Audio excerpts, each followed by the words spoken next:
রহমতের নবী চোখের পানি ছেড়ে কইরে সালাবা কালেমায়ে শাহাদাত পড়, আজরাইল সে হাজির, তাড়াতাড়ি কালেমা পড়। সালাবা কালেমা পড়তে না পড়তে দেখে প্রাণ পাখি নাই। মায়ার নবী সালাবার মাথা ধরিয়া কাঁদতেছেন আর বলে, ওমর তাড়াতাড়ি জানাজা রেডি করো, সালাবার কবর খনন করো, জানাজার প্রস্তুতি নাও। ওমর সাহাবায়ে কেরাম সবাই রেডি, গোসলের ব্যবস্থা করো। কাফন পরানো হলো, গোসল করানো হলো। রহমতের নবী কয়, সালাবার খাটিয়া আমি মুহাম্মদের কাঁধে দাও, আমি সালাবার খাটিয়া কাঁধে নিয়ে যাব। ওমর বলে, আমরাও কাঁধে নিলাম, সবাই ময়দানে যাচ্ছি, জানাজা হবে। মানুষ, হাজারো মানুষ তৈরি হয়ে গেল ময়দানে। কিন্তু দেখি তাকাইয়া আমরা পুরা পাও ভর করে করে হাঁটি, কিন্তু রহমতের নবী শুধু বৃদ্ধাঙ্গুলের উপরে ভর করে করে হাঁটেন। ওমর বলে, ইয়া রাসূলুল্লাহ, এত কষ্ট করে পা মোবারক ফেলেন কেন, পুরা পা ফেলে হাঁটেন না কেন? রহমতের নবী বলেন, ও ওমর, জানো না আমি দেখতেছি সালাবার উপরে আমার আল্লাহ এতটাই খুশি, আসমান থেকে কোটি ফেরেশতা ময়দানে হাজির, সালাবার জানাজায় হাজির হয়ে গেল। জানাজার পড়ার জন্য ফেরেশতারা এই পরিমাণ মাঠে আছে, আমি কদম দেওয়ার মতো জায়গা পাই না। আমি সালাবার জানাজার ইমামতি করব। ও এলাকার মা বোনেরা, যুবক বাবারা, ওরে অনিচ্ছায় একটা মহিলার দিকে নজর পড়ায় যদি সালাবা এত কান্না করে, ওরে তুমি কি পরিমাণ গুনার সাগরে ডুব দিছো। নবীর আদর্শের দাড়ি নাই, টুপি নাই, নামাজ নাই, আমার নবীর কাতারে কেমন করে দাঁড়াইবা?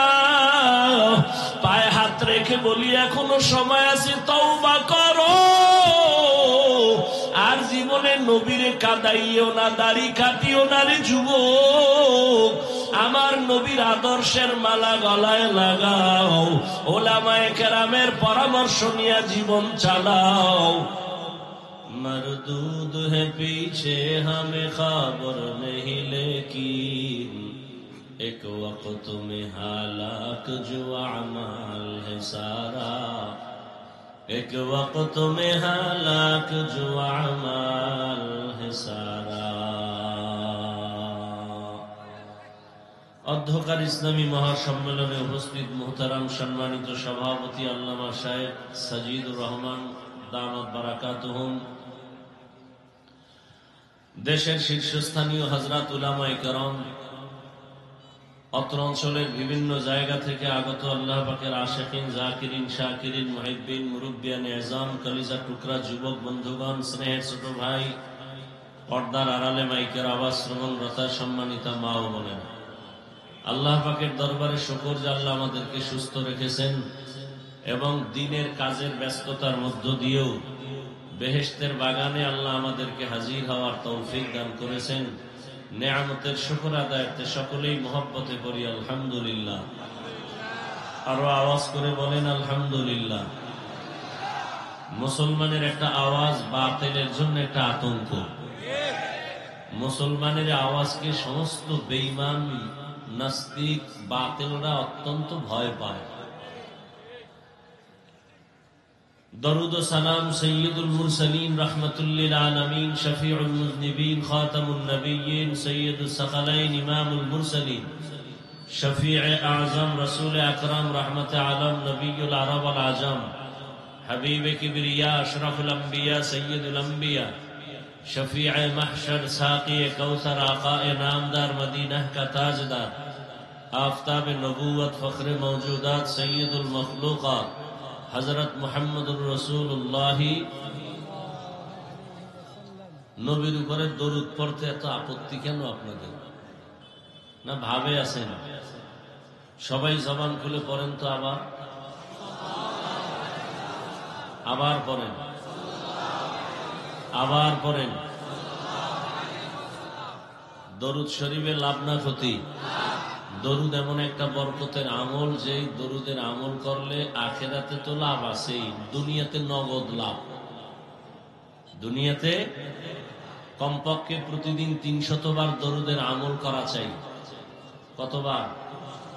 ৩০০ বার। শর্ত এক, অপবিত্র অবস্থায় নয়, পবিত্র হালাতে। নাম্বার ২, একাগ্রতার সাথে, নির্জনে।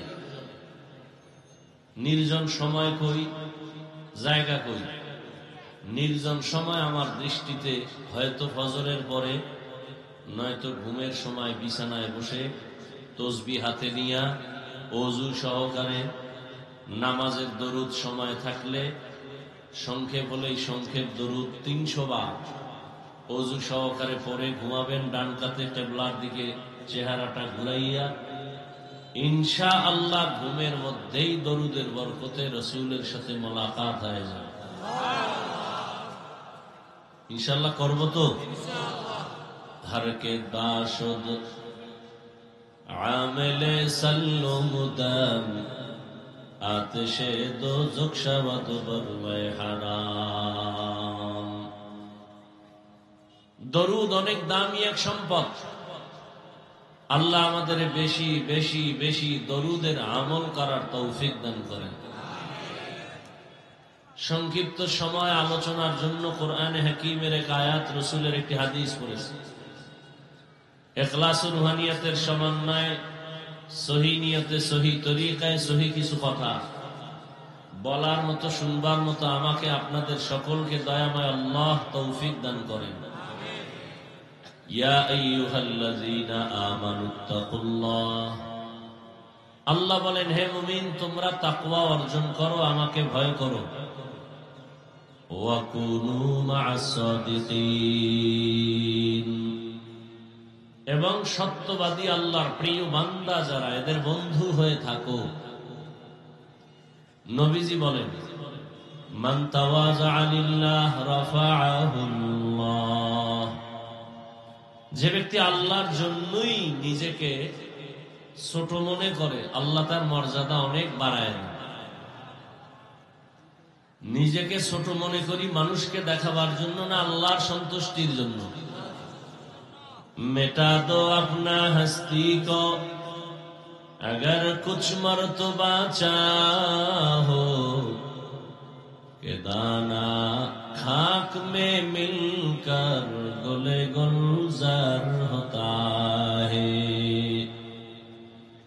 নিজেকে যদি বড় বানাতে চাও হে মুমিন, বড়দের কদমে নিজেকে করে দাও বিলীন। আল্লাহ পাক রব্বুল আলামিন মানুষ সৃষ্টি করে শ্রেষ্ঠ মর্যাদা দিয়েছেন, এবং এই শ্রেষ্ঠত্ব ধরে রাখার জন্য দুটো ব্যবস্থা দিয়েছেন। এক ব্যবস্থার নাম রিজালুল্লাহ, আর এক ব্যবস্থার নাম হলো কিতাবুল্লাহ। রিজালুল্লাহ মানে আল্লাহর প্রতিনিধি, আল্লাহর সিলেকশন করা ব্যক্তি, আল্লাহর দেয়া কিতাব। ব্যক্তিদের মধ্যে শ্রেষ্ঠ ব্যক্তি রাহমাতুল লিল আলামিন, আর কিতাবের মধ্যে শ্রেষ্ঠ কিতাব হলো কুরআনুল কারীম। রহমতের নবীর মতো দামি আর কোন ব্যক্তি নাই। যে কিতাব আল্লাহ দান করেছেন কোরআন, এই কিতাবের মতো দামি কোন কিতাব নাই। যিনি দিয়েছেন তিনি আমার আল্লাহ। কেমন আমার আল্লাহ, যে আল্লাহর মতো আর কোন আল্লাহ নাই। কেমন আমার আল্লাহ, যে আল্লাহ এত দামি, যার কুদরত দেখলে সওয়াব।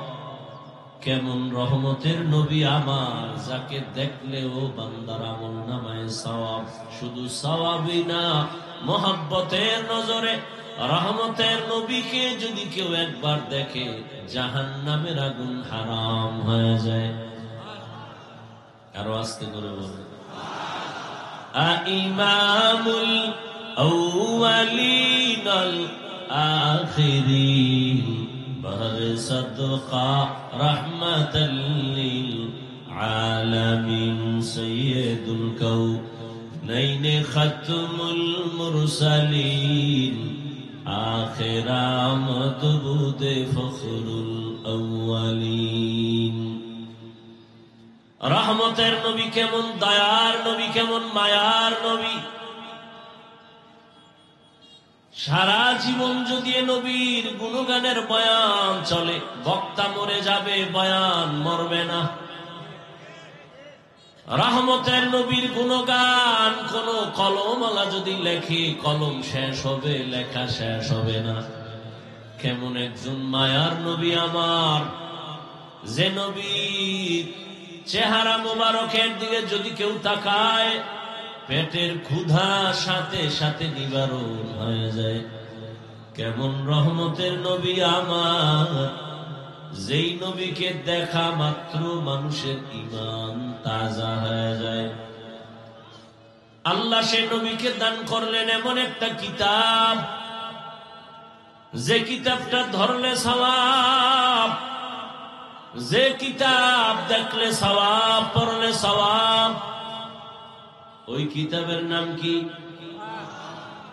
ই কালামে জিন্দা কুরআনে হাকিম, হিকমতে উলা ইয়াজালসতু কদিম, বখা কুরআন কালামুল্লাহ বশনো কদিমাস্তি কদিমাস্তি নইনো। এমন একটা কিতাব আল্লাহ দান করলেন, যে কিতাবের মতো দ্বিতীয় কোন কিতাব জমিনে নাই। ওই কিতাবটা ধর্মা সওয়াব, ও কিতাব দেখবা সওয়াব, ও কিতাব পড়ো সওয়াব, অর্থ জানো সওয়াব। এই কিতাবটা যে ঘরে থাকে, ঘর বড় দামি। মাধবপুর থানার ভেতরে বিল্ডিং এর অভাব নাই, কিন্তু এই জামিয়া মদিনাতুল উলুম টিনের ঘর, কোরআনওয়ালা ঘর এত দামি, 50 তলা বিল্ডিং এরও এই টিনের ঘরের মতো দাম নাই। কোরআনের কারণে এই মজলিসের দাম।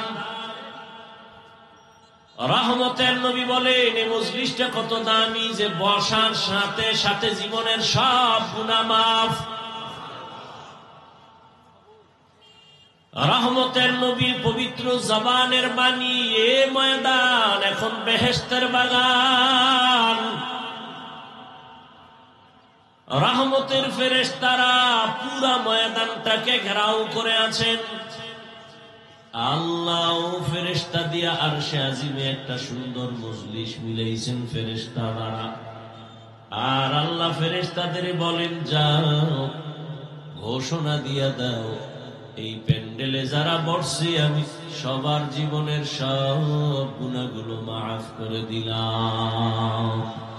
আতিনা ফি দারে দুনিয়া না হাসান, আতিনা ফি দারে উকবা না হাসান, ইয়া গিয়াসাল মুস্তাগীসিন ইহদিনা লিফতিখারা বিল উলুমে ওয়াল গিনা। হর গোরি দেনে কো তু তৈয়ার है, जो न मांगे उससे तू बेजार है। আল্লাহ তাআলা বলেন, আমার ভয় অন্তরে জমা করো, তাকওয়া অন্তরে জমাও, এবং এই জমিনে আমার কিছু প্রিয় বান্দা আছে, তাদেরকে বন্ধু বানায় চলো। আমার রঙে রঙিন হয়ে যাও। আমার রং কই পাইবা? আমার মোহাব্বতের রং আছে রহমতের নবীর মধ্যে, তার থেকে রং নাও। রহমতের নবীর থেকে রং নিয়া জমিনের মধ্যে যারা আছে এরা এখন বর্তমানে একমাত্র উলামায়ে আহলে হক। উলামায়ে আহলে হকের সাথে মোহাব্বত আর বন্ধুত্ব তৈরি করে তুমি মদিনার রং লাগাও। উলামায়ে আহলে হক ছাড়া এ জমিনে আর নবীর বন্ধু কেউ নাই। قال رسول الله صلى الله عليه وآله وسلم العلماء ورثة الأنبياء। রহমতের নবী বলেন উলামায়ে কেরাম আমি মুহাম্মদ সহ সব নবী রাসূলদের বন্ধু ওয়ারিস। এদের মোহাব্বত অন্তরে জমা করে নেও। আমি নবী তোমাদেরকে সুপারিশের জন্য ওয়াদাবদ্ধ হয়ে গেলাম। উলামায়ে কেরামের সংস্রব ছাড়া জীবনে বান্দা মদিনার রঙে রঙিন হতে পারবা না। স্কুলে পড়ে ছেলেটার মাথায় টুপি, কলেজে পড়ে ছেলেটার গালে দাড়ি, মাদ্রাসার এই নমুনা তুমি কলেজে কই পাইলা? কলেজের মধ্যে কি এমন সুন্দর বয়ান চলে? কয় চলে না। তো কেমনে তুমি এই রং পাইছো? কলেজের স্টুডেন্ট বলে একজন আল্লাহর প্রিয় বান্দা ওলিয়ে কামেল তার নেক নজর লাগাইছি, এ কারণে আমার এখন কলেজে ক্লাস করি, টুপি ছাড়া ক্লাস করি না। মদিনার আদর্শের দাড়ি লাগায় ফেললাম। এরকম কি স্কুল কলেজের ছেলেরা নাই? রহমতের নবীর আদর্শ যতদিন পর্যন্ত তুমি নিজের মধ্যে নিবা না, আল্লাহর জাতের কসম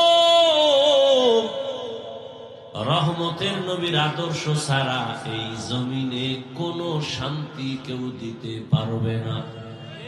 সব চাঁদাবাজার ধান্দাবাজেরা চাপাবাজি করে, এই করবে সেই করবে, করবে করবে বলিয়া কত চাঁদাবাজ কবরে গেল, কত চাঁদাবাজেরা জঙ্গলে পালাইল। আল্লাহর জাতের কসম এই দুনিয়ায় কিয়ামত পর্যন্ত রহমতের নবীর আদর্শ ছাড়া কেউ শান্তি দিতে পারবে না।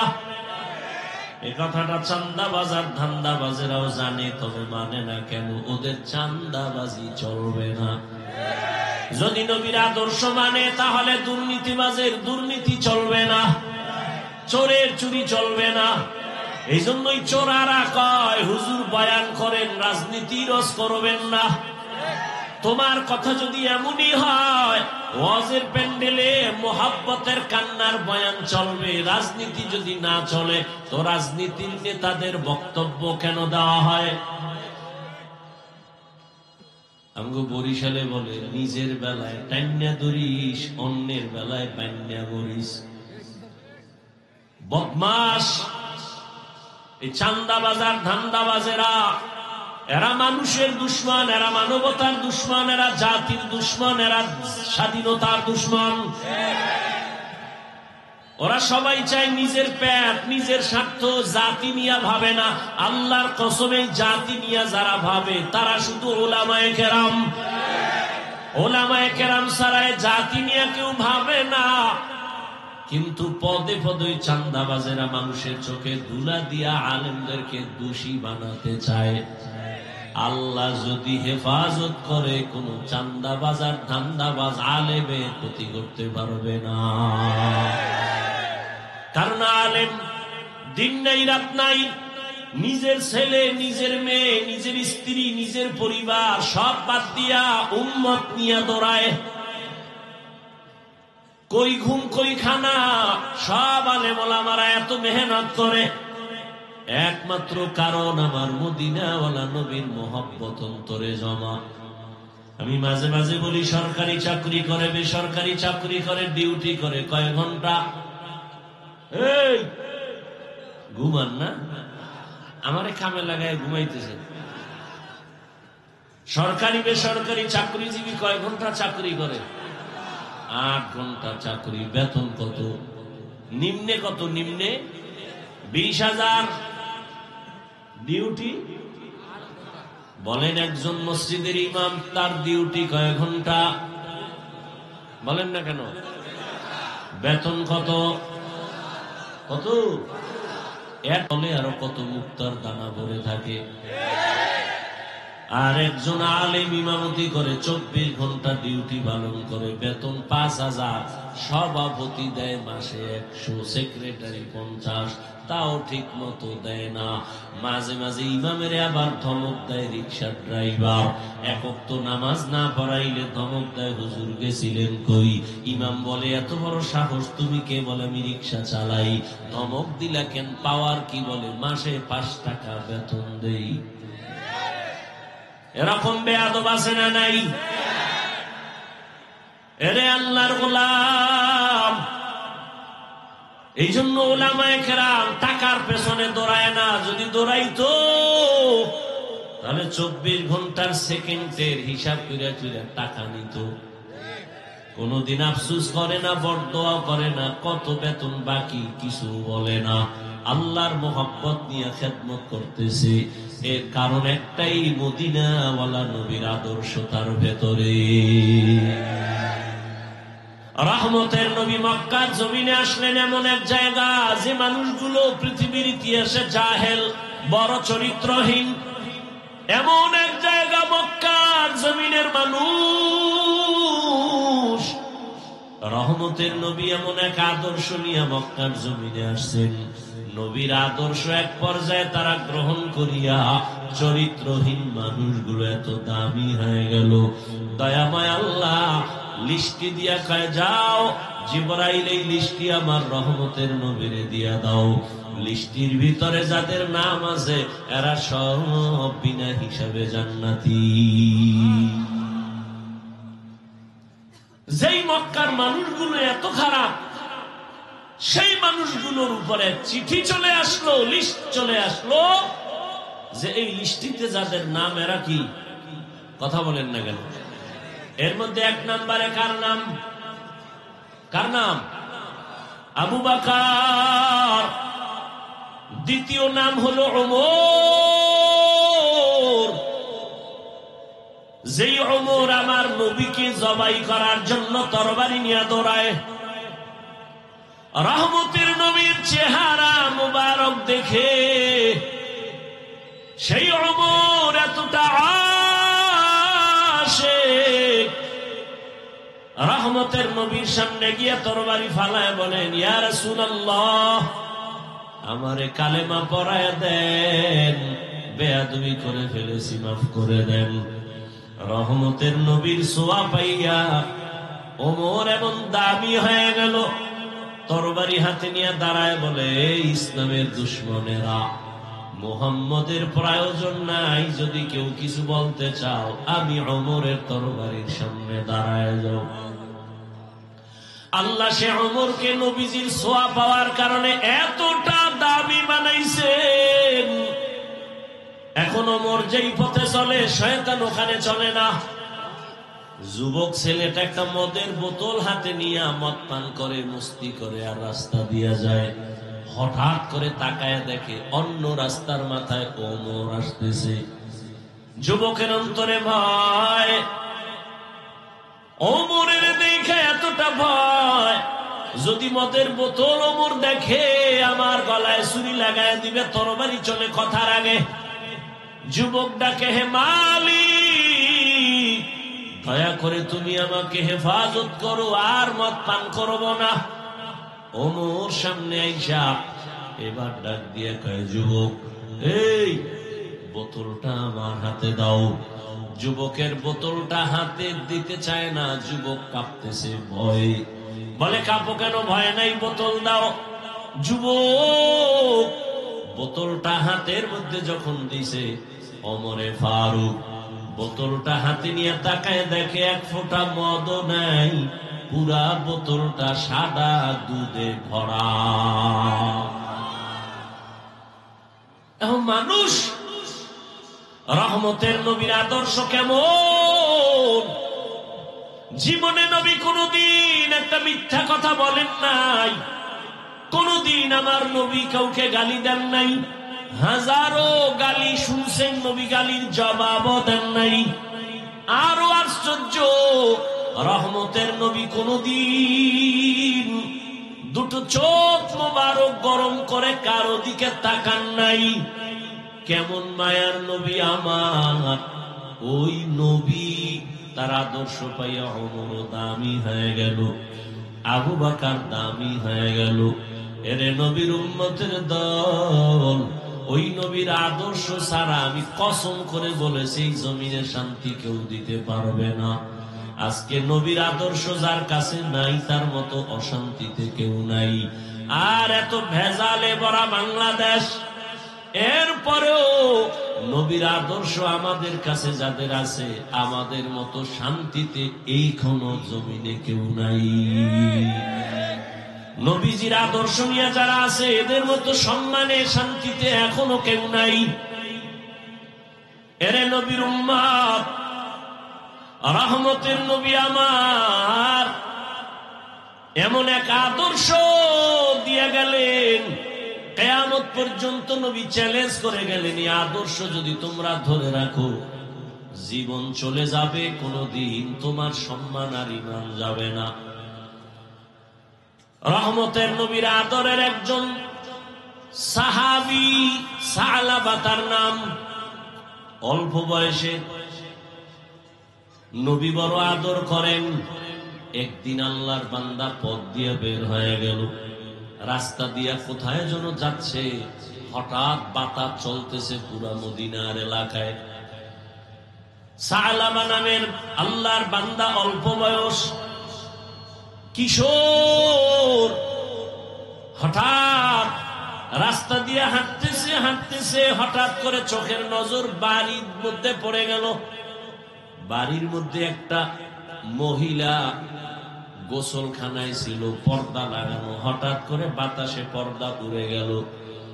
সালাবার চোখের নজরটা অনিচ্ছায় ওই মহিলার দিকে যখন পড়ে গেল, সাথে সাথে বাতাস আবার পর্দা ফালায় দিল। রহমতের নবীর আদরের সাহাবী, কিশোর সাহাবী সালাবা ভয় ভাবতেছে কি হয়ে গেল, ভাবতেছে ভাবতেছে, হঠাৎ অন্তরের মধ্যে এই পরিমাণ ভয়। রহমতের নবী আমার এত আদরের, এত আদর করে, আমি তো ইচ্ছা করে ওই মহিলার দিয়ে তাকাই নাই, হঠাৎ করে নজর পড়ে গেল। আমার মাওলায় যদি নবীরে জানায় দেয়, আমি কেমনে নবীর সামনে লজ্জায় মুখ দেখাবো। ঢুকছে অন্তরে, ঢুকা এমন ভাবে এটাকে ভাবাইল। সালাবা ভাবতে ভাবতে হঠাৎ চোখের পানি পড়া শুরু হয়ে গেল যে না, আমি এই অবস্থায় আমার নবীর সামনে যাব না। যদি আল্লাহ জিব্রাইলের দিয়া জানায় দেয়, ও জিব্রাইল নবীরে জানায় দাও সালাবা বেগানার দিকে নজর দিয়েছে, নবী এত আদর করেন, আমি সেই নবীর সামনে কেমনে দাঁড়াবো। কিশোর সাহাবী সিদ্ধান্ত নিল, আমি আর নবীর সামনে যাব না। সিদ্ধান্ত নিয়ে রওয়ানা, পার্শ্বে জঙ্গল আর পাহাড়ের দিয়ে চলে গেল। পাহাড়ে যাইয়া ওই সালাবা কিশোর সাহাবী কান্না করে, কান্না এত কান্না, একদিন দুই দিন তিন দিন চলে গেল। সালাবা পাহাড়ের চূড়ায় গিয়া কাঁদে, ও দয়ার মালিক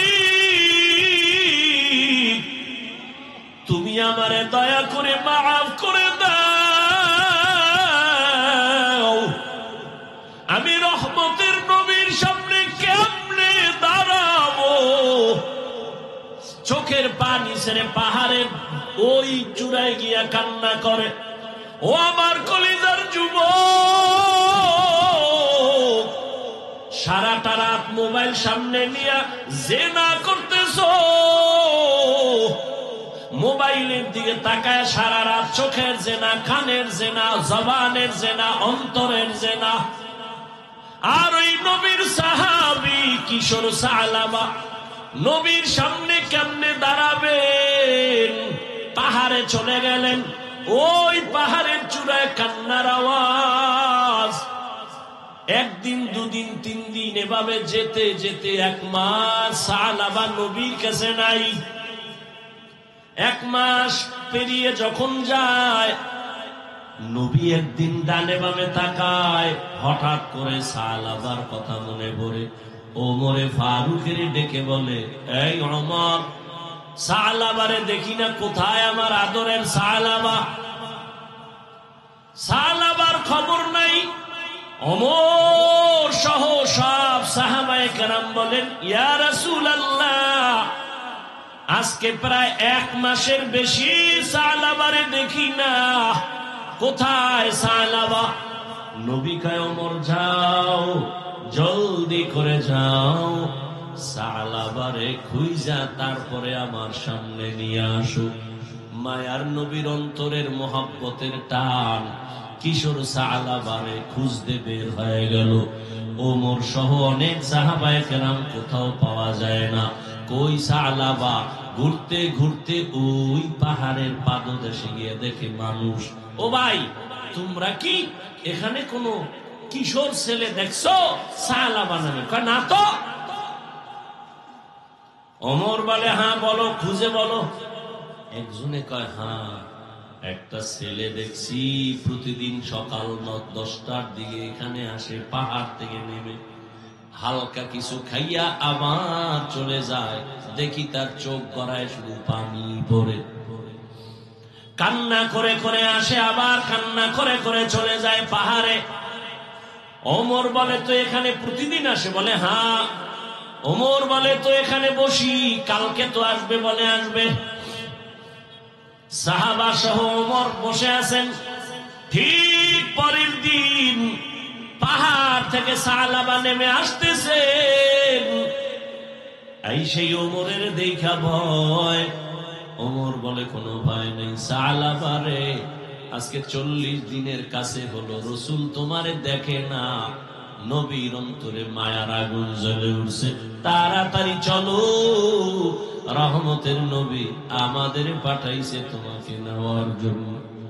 কি পরিমাণ ভালোবাসা! ওমর কান্না করে আর বলেন, সাহাবা, তোর কপাল ভালো, কারণ আমার মায়ার নবী তোমারে খুঁজতে পাঠাইছেন। সাহাবা কাঁদে আর কয়, ওমর ভাই, আমি যাব না, নবীর সামনে কেমনে দাঁড়াবো?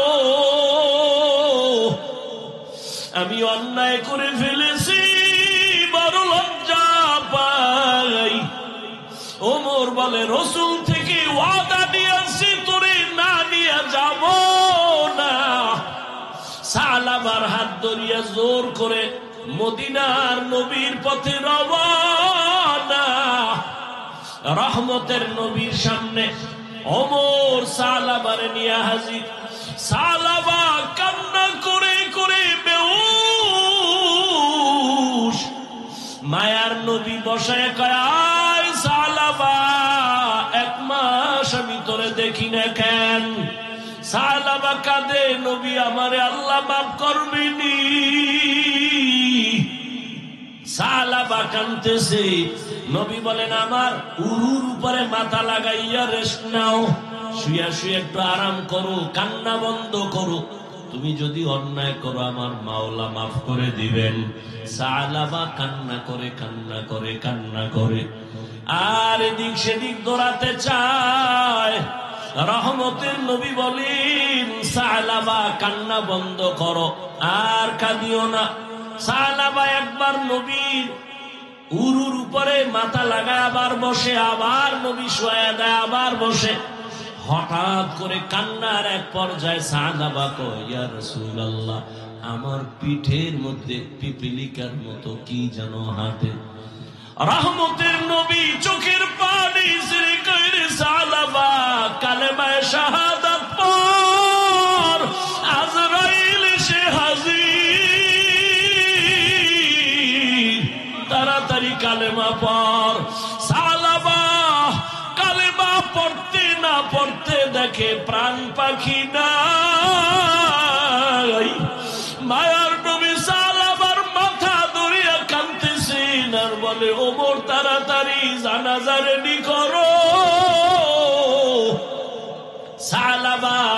কবর খনন করো, জানাজার প্রস্তুতি নাও। ওমর সাহাবায়ে কেরাম সবাই রেডি, গোসলের ব্যবস্থা করো। কাফন পরানো হলো, গোসল করানো হলো। রহমতের নবী কয়, সালাবার খাটিয়া আমি মুহাম্মদের কাঁধে দাও, আমি সালাবার খাটিয়া কাঁধে নিয়ে যাব। ওমর বলে আমরাও কাঁধে নিলাম, সবাই ময়দানে যাচ্ছি, জানাজা হবে। মানুষ, হাজারো মানুষ তৈরি হয়ে গেল ময়দানে। কিন্তু দেখি তাকাইয়া আমরা পুরা পাও ভর করে করে হাঁটি, কিন্তু রহমতের নবী শুধু বৃদ্ধাঙ্গুলের উপরে ভর করে করে হাঁটেন। ওমর বলে, ইয়া রাসূলুল্লাহ, এত কষ্ট করে পা মোবারক ফেলেন কেন? পুরা পা ফেলে হাঁটেন না কেন? রহমতের নবী বলেন, ও ওমর, জানো না, আমি দেখতেছি সালাবার উপরে আমার আল্লাহ এতটাই খুশি, আসমান থেকে কোটি ফেরেশতা ময়দানে হাজির। সালাবার জানাজায় হাজির হয়ে গেল। জানাজার পড়ার জন্য ফেরেশতারা এই পরিমাণ মাঠে আছে, আমি কদম দেওয়ার মতো জায়গা পাই না। আমি সালাবার জানাজার ইমামতি করব। ও এলাকার মা বোনেরা, যুবক বাবারা, ওরে অনিচ্ছায় একটা মহিলার দিকে নজর পড়ায় যদি সালাবা এত কান্না করে, ওরে তুমি কি পরিমাণ গুনার সাগরে ডুব দিছো।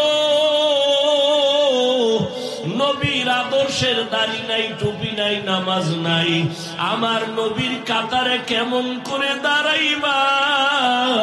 পায়ে হাত রেখে বলি, এখনো সময় আছে, তওবা করো।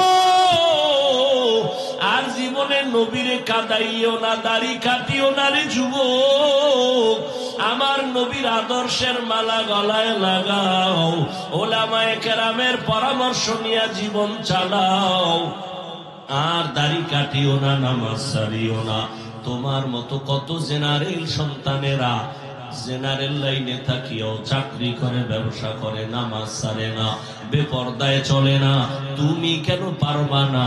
আল্লাহর কাছে তওবার নিয়ত করো, মরিয়া গেলে যাব, আর কোনদিন দাড়ি কাটবো না, নবীর বিরুদ্ধে যাব না, নামাজ ছাড়বো না, মা বাবার সাথে বেয়াদবি করব না, নবীর তরিকা মেনে উলামায়ে কেরামের পরামর্শ নিয়ে চলবো।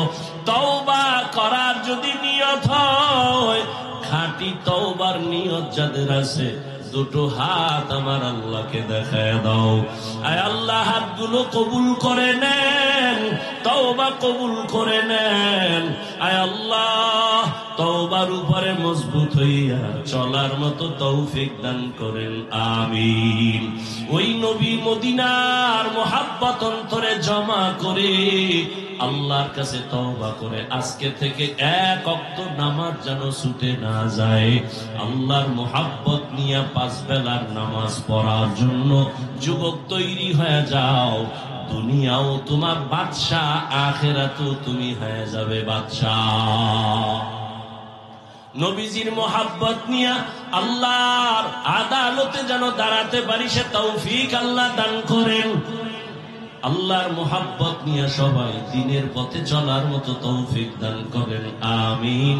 আলহামদুলিল্লাহি রাব্বিল আলামিন, ওয়াসসালাতু ওয়াসসালামু আলা সাইয়্যিদিল আমবিয়াই ওয়াল মুরসালিন ওয়া আলা আলিহি ওয়া আসহাবিহি আজমাইন। ইয়া আরহামার রাহিমিন, ইয়া আরহামার রাহিমিন, ইয়া আরহামার রাহিমিন। রব্বিরহামহুমা কামা রাব্বায়ানি সগীরা। আল্লাহুম্মা ইন্নাকা আফুউন কারীম তুহিব্বুল আফওয়া ফা'ফু আন্না। আল্লাহুম্মা ইন্না নাসআলুকা রিযাকা ওয়াল জান্নাহ ওয়া নাউযু বিকা মিন সাখাতিকা ওয়ান নার। اللهم بارك لنا في رجب وشعبان وبلغنا رمضان। ও দয়ার মালিক, এই মদিনাতুল উলুম আশরাফিয়া জামিয়াকে কবুল করে নেন। আজকের ময়দানে আপনার গোলামরা হাজির, নবীজির মুহাব্বতের আশিকরা হাজির, ওলামায়ে কেরাম, মুরব্বী, হাজী সাহেব, যুবক, ছাত্র ভাই, মা বোনেরা সবাইকে কবুল করে নেন। আয় আল্লাহ জীবনের গুনাহ মাফ করে দেন, নবীজির আদর্শওয়ালা জিন্দেগি দান করেন। আয় আল্লাহ নবীজির রওজা মোবারকে গিয়া সালাম দেওয়ার তৌফিক দান করেন। বাইতুল্লাহর গিলাফ ধরে লাব্বাইক লাব্বাইক বলার তৌফিক দান করেন। আয় আল্লাহ এলাকায় শান্তি দান করেন, হেদায়েতের আলো জ্বালায়া দেন, সুন্নাতওয়ালা জিন্দেগি দান করেন। আয় আল্লাহ মা বোনদের আবেদা পর্দাওয়ালা বানায় দেন, সন্তানগুলো নেককার বানায় দেন, আমার কলিজার যুবকদের দ্বীনের খাদেম বানায় দেন। আয় আল্লাহ মেহেরবানি করে মাদ্রাসা কবুল করে নেন, ছাত্র উস্তাদদের কবুল করে নেন। আয় আল্লাহ আমার কলিজার ভাই সোহাইব আশরাফী সাহেব দিন নাই রাত নাই নিজের ঘামের টাকাগুলো এই দ্বীনের পথে ব্যয় করে, আয় আল্লাহ এর বিনিময়ে দুনিয়ায় ইজ্জত বাড়ায় দেন, আখিরাতে মুক্তির ফয়সালা করে দেন। আয় আল্লাহ খেদমতের জন্য কবুল করে নেন। আয় আল্লাহ নাজাতের ওসিলা বানায় দেন, হেদায়েতের জরিয়া বানায় দেন, মুখালিফের মুআফিক বানায় দেন। আয় আল্লাহ সারা দুনিয়াবাসীকে মাফ করে দেন, বিদেশের ঘরে যারা ব্যবসা চাকরি করে হেফাজত করেন, বাংলাদেশ শান্তির দেশ বানায় দেন। আয় আল্লাহ মা বোনদের কবুল করে নেন, আমার যুবকদেরকে দ্বীনের খাদেম বানায় দেন, মোবাইলের গুনাহের থেকে হেফাজত করেন আল্লাহ। মাদ্রাসা মসজিদ সহ সব শিক্ষা প্রতিষ্ঠান নবীর আদর্শে কবুল করে নেন। আয় আল্লাহ ইলম ও হিকমত আমলে বরকত দান করেন, ইজ্জতের জিন্দেগি দান করেন। আমরা যারা হাত তুলেছি জানি না ময়দানে কারা ইয়াতীম, জীবনে আর বাবা দেখবে না, বাবা বলে ডাক দিতে পারবে না, কে যেন মা হারা বড় অসহায়। আয় আল্লাহ মেহেরবানি করে সবার কবর জান্নাত বানায় দেন, যারা বেঁচে আছেন হায়াত বাড়ায় দেন। আয় আল্লাহ অসুস্থ যারা সুস্থতার নিয়ামত বাড়ায় দেন, মা বাবার নেক দোয়া আমাদের জন্য কবুল করে নেন। আয় আল্লাহ দাম্পত্য জীবন সবার সুখময় করে দেন। আয় আল্লাহ হালাল বরকতি রিজিক দান করেন, হারাম থেকে হেফাজত করেন, আদবওয়ালা বিনয়ী জিন্দেগি দান করেন, উলামায়ে আহলে হকের বিজয় দান করেন, বাতিলের মোকাবেলায় বিজয় দান করেন, বাতিলকে বাতিলের দ্বারা দমন করে দেন, বাতিলের নেফাকি জাহের করে মুমিনের ঈমান আমল হেফাজত করেন।